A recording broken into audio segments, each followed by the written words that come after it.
Saya tidak ingin bertanya. Saya hanya ingin Ustadz menyebutkan manfaat dan keberkahan dari bersedekah. Bertanya juga lah itu. Assalamualaikum ya akhi ya ukhti.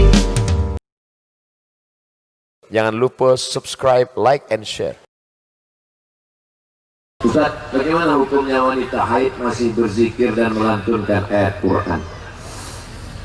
Perempuan haid tidak boleh megang Quran, tidak boleh bawa Quran, tidak boleh baca Quran, tidak boleh masuk masjid, tidak boleh sholat, tidak boleh puasa, tidak boleh tawaf. 7. Tidak boleh megang Quran, tidak boleh bawa Quran, tidak boleh baca Quran, tidak boleh puasa, tidak boleh dalam masjid, tidak boleh tawaf, tidak boleh sholat, tidak boleh puasa, tidak boleh iktikaf dalam masjid. Itu yang saya pakai. Kalau ada ustaz lain mengatakan boleh aja, kau akan dituntut di hadapan Allah. Saya pakai pendapat dalam kitab Al-Fiqhul Islami wa Adillatuh Syekh Wahbah Zuhaili. Tapi kalau ayat itu ayatnya doa, boleh. Contoh, Subhanalladzi sakhkhara lana hadza wa ma kunna lahu muqrinin wa inna ila rabbina lamunqalibun. Itu ayat Quran. Tapi saat dibaca berfungsi sebagai doa, naik pesawat, naik kendaraan. Boleh apa enggak boleh? Boleh, karena fungsinya sebagai doa. Naik motor. Subhanalladzi sakhkhara lana hadza wa ma kunna lahu muqrinin wa inna ila rabbina. Dalam keadaan haid. Boleh, enggak masalah. Ustaz, bagaimana hukumnya menyembunyikan uang suami?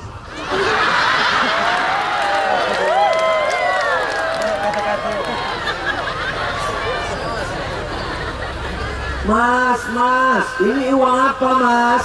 Uang sial. Kalau uang sial, udah kusembunyikan kau dapat juga.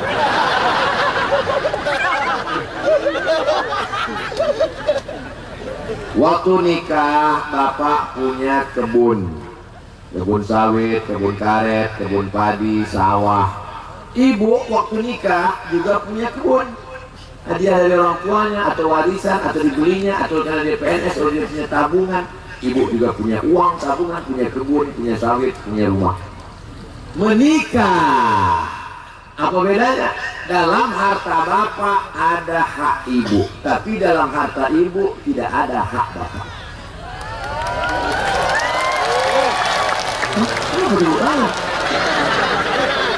Saya ulang sekali lagi.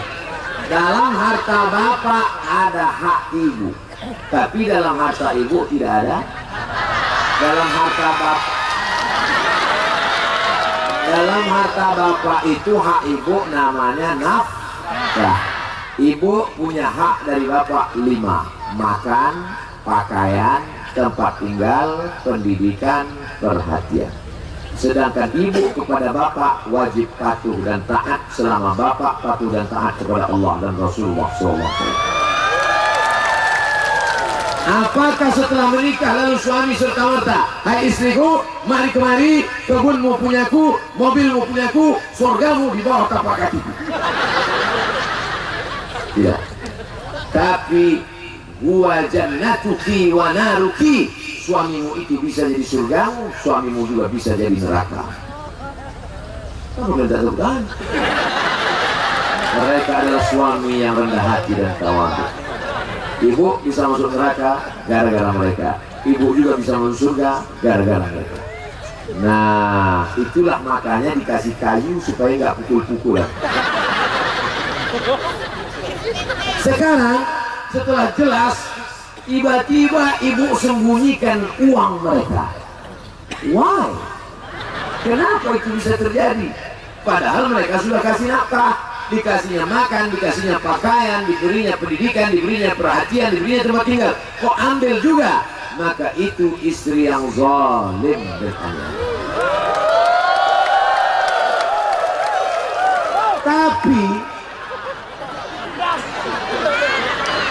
kalau mereka tidak memberi nafkah, makan tak dia kasih, pakaian tak dia beri, tempat tinggal tak dia sediakan, pendidikan tak pernah dia ajar, perhatian tidak ada, maka ibu punya 6 orang wali: ayah, kakek, abang, adik, abang ayah, adik ayah. 6 wali memanggil Fir'aun. Apa hukumnya orang setiap saat bersolawat, setiap saat menghibah orang lain? Bersolawat itu ajaran siapa? Nabi. Siapa yang menceritakan aib orang lain, maka dia makan bangkai saudaranya. Ajaran siapa? Ajaran Nabi. Dalam Al-Quran, ayuhibbu ahadukum ayyakula lahma akhihi maitan. Maukah kamu memakan bangkai saudaramu? Siapa itu orang makan bangkai saudaranya? Yang menceritakan aib saudaranya. Kenapa ajaran Nabi yang ini kau ambil, yang ini kau tinggalkan? Kalau memang kau umat Muhammad SAW, ajaran Nabi bersalawat ambil, menceritakan aib orang lain tinggalkan. Terus sebab itu yang selama ini menceritakan aib orang lain, wabah jadi selawat. Allahumma sholli ala sayyidina Muhammad. Sallallahu ala Muhammad. Sallallahu alaihi wasallam. Sallallahu ala Muhammad. Sallallahu alaihi wasallam. Selawat. Allahumma sholli ala sayyidina Muhammad. Allahumma sholli ala sayyidina Muhammad. Tapi pada waktu selawat, waktu ngasih duit, kasih duit. Jangan waktu selawat, sallallahu alaihi wasallam. Enggak senang kita lewat sama boleh.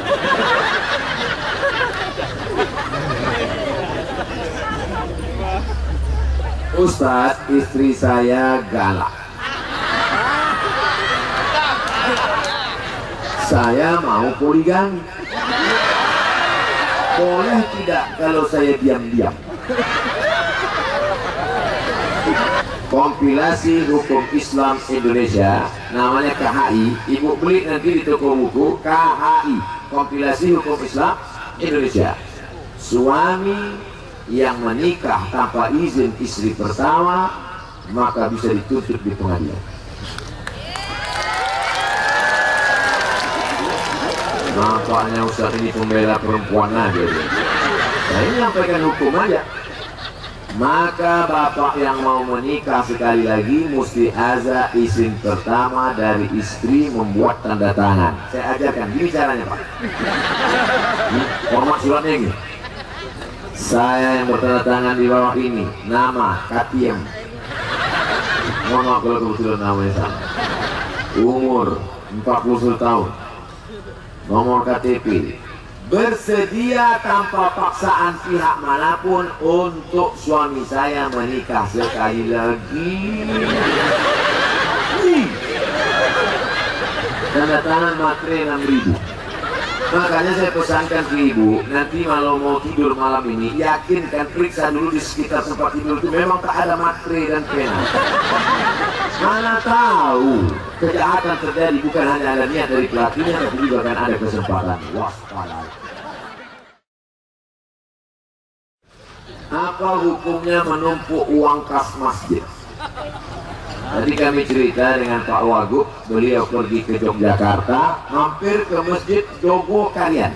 Masjidnya biasa aja, tapi programnya luar biasa. Setiap hari Jumat pengurus membacakan, kas masjid kita 0. Setiap hari Jumat, kas masjid kita kosong. Kenapa? Uang kas masjid tak pernah bertahan. Untuk apa? Fakir miskin. Untuk apa? Beli karpet. Untuk apa? Modal usaha. Untuk apa? Tapi ada pengurus masjid bangga, kas masjid kita 300 juta. Padahal uang umat tak kemana perginya. Oleh sebab itu maka ada program, tadi saya dengar Pak Wagub, program bagus sekali. Pengurus-pengurus masjid diberikan kesempatan menyalurkan penjualan beras harga murah, tapi yang boleh membelinya adalah orang yang sholat berjamaah ke masjid. Bagus atau bagus? Saya tidak ingin bertanya. Saya hanya ingin Ustadz menyebutkan manfaat dan keberkahan dari bersedekah. Bertanya juga lah itu. Sama dengan pertanyaan Ustadz, apakah manfaat sedekah? Memang orang Kendawangan ini cerdas. Gaya dia luar biasa. Pertama, da'u mardakum bisadaqah. Obati orang yang sakit di antara kalian dengan perempuan divonis kena penyakit kista sebesar uang logam. Rahimnya harus dibuang. Ibu, dalam rahimmu ada kista sebesar logam, maka harus dibuang. Dokter, nanti kalau dibuang saya nggak bisa hamil. Nggak bisa hamil lagi. Mendengar itu si ibu menangis. Suaminya senyum. Akhirnya si ibu tahu hadis Nabi, da'u mardakum bisadaqah. Obati orang yang sakit dengan sedekah. Dia pun bersedekah. Pas mau operasi datang lagi dicek. Dokternya heran. Dicek sama dokter, ditengok. Wow, amazing. Ibu makan apa? Biasa, pecel lele. Herbal? Nggak ada.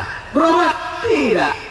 Kenapa? Ternyata mengkerut kista hilang, tak jadi operasi. Si ibu tidak perlu operasi. Jadi saya bisa ambil lagi? Bisa.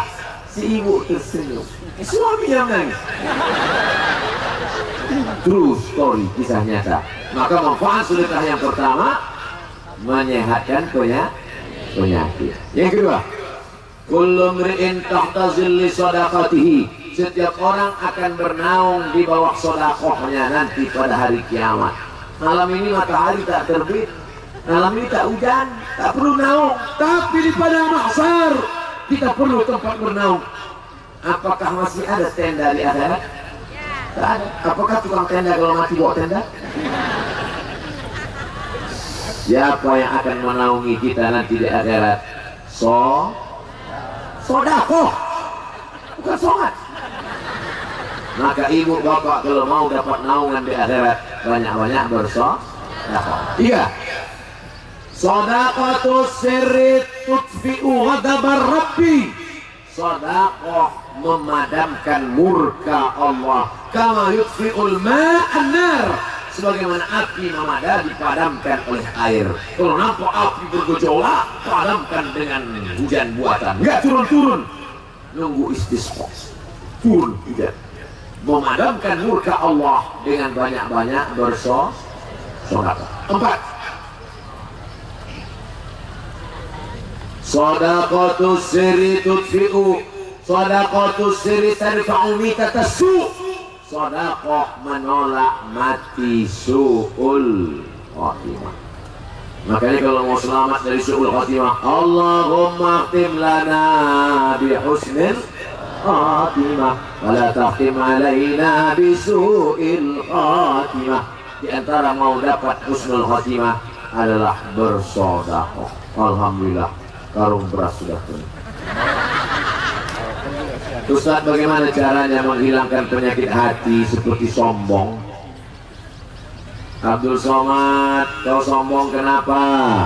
Karena kau sekarang dikasih tempat yang tinggi, dikelilingmu bunga-bunga macam film India. Abdul Somad, kau sombong karena kau dekat Bapak Wakil Gubernur. Sebelah kiri Wakil Gubernur, sebelah kanan Wakil Bupati. Wow, foto dari jauh. Entah ada filmnya atau tidak. Sombong. Bagaimana cara mengingatkan kesombongan? Yang sombong-sombong malam ini, besok pagi, malam jangan. Besok pagi cari masjid, cari WC, masuk ke dalam WC, cari WC yang paling kotor, ambrus. Bersihkan WC supaya kau sadar tempatmu paling mana. Itu yang paling layak. Tapi jangan tahu orang lain. Ini banyak juga orang kadang mau beramal streaming, hidupkan kamera. Surah, kalau ingin menghilangkan kesombongan, masuklah ke dalam WC. Mau menghilangkan kesombongan, besok pergi ke Ketapang, pergi ke rumah sakit, lihat orang yang cuci darah. Ada harga uang? Tidak ada. Saya pergi ke rumah sakit, Pak dokter, berapa ini harga cuci darah ini sekali cuci darah? 3 juta Pak Ustaz. Seminggu berapa kali? 2 kali. Sebulan berapa kali? 8 kali. 3 kali, 3 juta kali 8 kali berapa? Banyak. Mana harga uang? Tak ada. Harga jabatan tak ada.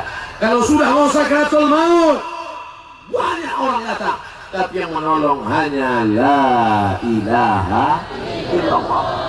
Mau menghilangkan kesombongan, pergi ke liang lahat pas orang mau dikubur, dekat-dekat ke liang kubur, tengok liang kubur itu.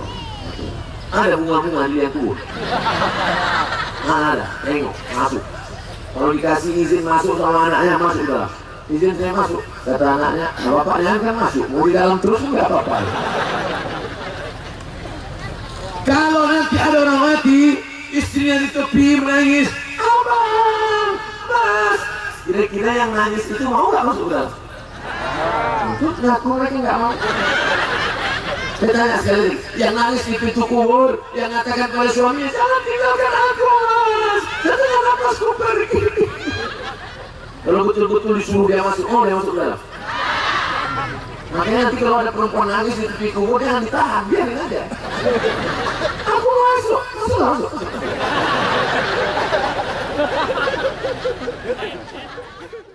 Apa hukumnya jika suami rajin beribadah? Oh, alhamdulillah. Tapi dia suka nongkrong di tempat judi. Ini ada, kalau bahasa Melayunya, something wrong.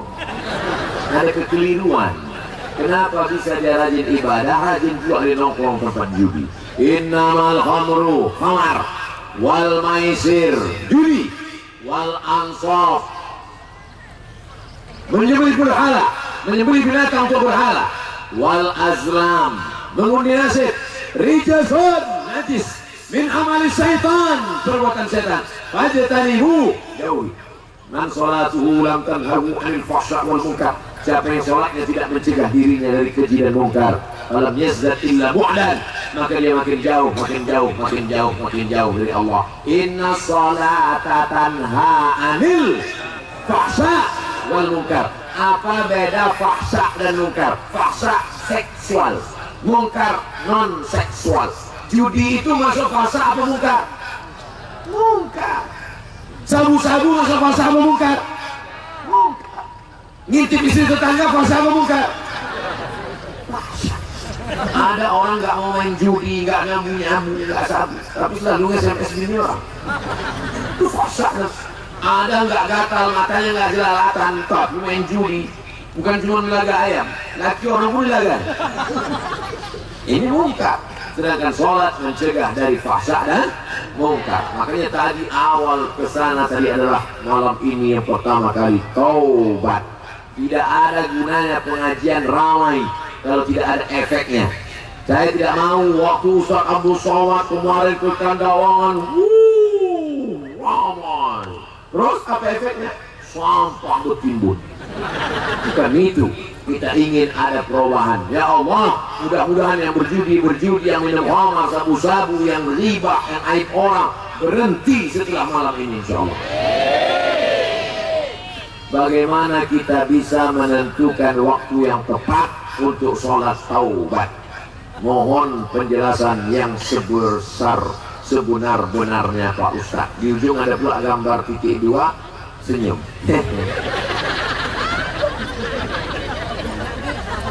Waktu yang paling bagus adalah malam.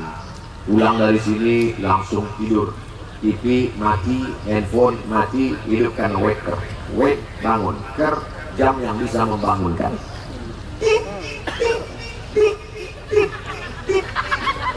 Itu jam 1 yang jadul.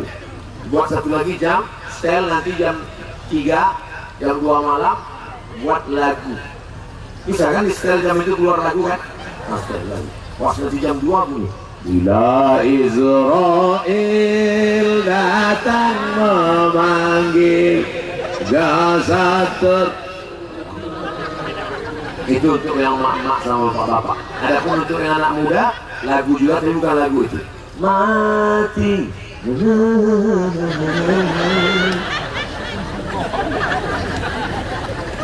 Kalau tak bangun juga sudah 2 jam, carilah jam yang bisa menyipak, menendang dan menyipak. Besok cari, pergi ke Pontianak, tanya Ada tak jam? Jam apa mereknya Pak? Terserahlah, mau Seiko, mau Citizen, mau Rolex, yang penting bisa menyita. Baru kemudian bangun sholat tahajud, sholat sunat taubat. Sholat sunat taubat tidak ditentukan waktunya. Kalau duha pagi, kalau tahajud malam. Tapi sholat sunat taubat tak ada waktu, kapanpun boleh. Maka tadi saya ajak pulang dari sini mau tahu ketiduran. Usolli sunnat taubat raka'atain lillahi ta'ala. Mudah-mudahan kita termasuk hamba Allah yang bertaubat. Malam ini dimulai 8:30. Sekarang jam 10:30 kurang 15. Artinya saya sudah berdiri 2 jam kurang 15 menit. Pantasan kesemutannya sudah mulai naik lutut. Mari kita sama-sama berdoa kepada Allah. Astaghfirullahaladzim, astaghfirullahaladzim, astaghfirullahaladzim. Alladzi la ilaha illa huwal hayyul qayyum wa atubu ilaih. Ala hadhihi niyyah wa kulli niyatin salihah. Untuk niat yang baik-baik yang akan kami doakan kepada Assalamualaikum ya akhi ya ukhti. Jangan lupa subscribe, like, and share.